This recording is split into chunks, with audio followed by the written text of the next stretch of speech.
So today's video then, 1938 Rolls-Royce Wraith. So this is pre-war, was made by HJ Mullliner, aluminium bodied, handmade car, sitting on a massive chassis. Now made famous by some Netflix movie about a novel. The interior was done, but unfortunately the restoration stopped because the chap that was doing it wasn't very well, I don't think, so it got parked up and left.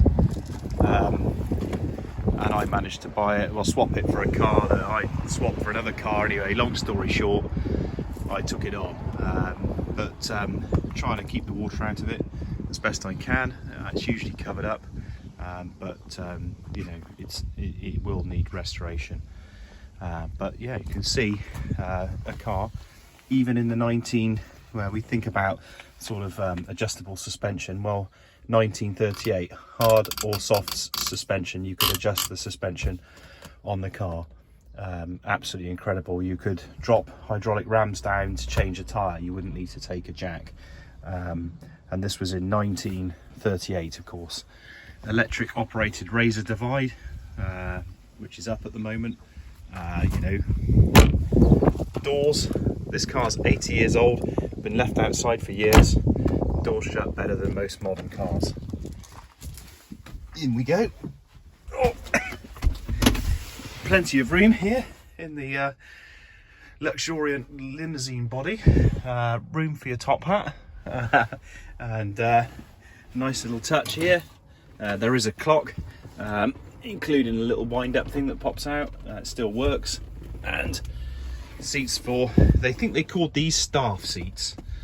They weren't for the main passengers who would have been sat at the back, they were probably, the owners of this car would have sat where I am rather than an owner-driver car and been ferried around in it.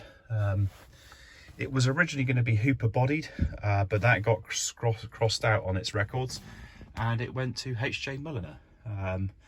Of course, Rolls-Royce taking over HJ Mullliner and Park Ward in the end and bringing them in-house as the coach building days came to an end. And people just couldn't afford the cost of handmade coach built cars. It was a dying art anyway, I think. Although it's coming back, I'm told they're doing coach built cars again. So yeah, this is inside a Wraith. I mean, look, privacy glass in 1938, that would have been the bling of its day, I suppose. Nice things like Art Deco like features, everything's nice and solid.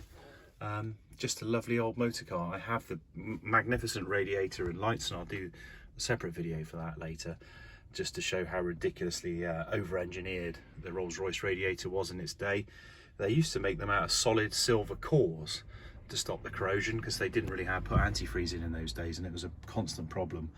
But they moved to stainless steel, I'm told, in the 30s. But the earlier ones were made of solid silver. So, as always, these were designed to a perfection and not to a budget. As we get out the running boards. So, there you have the 1938 Rolls-Royce Wraith.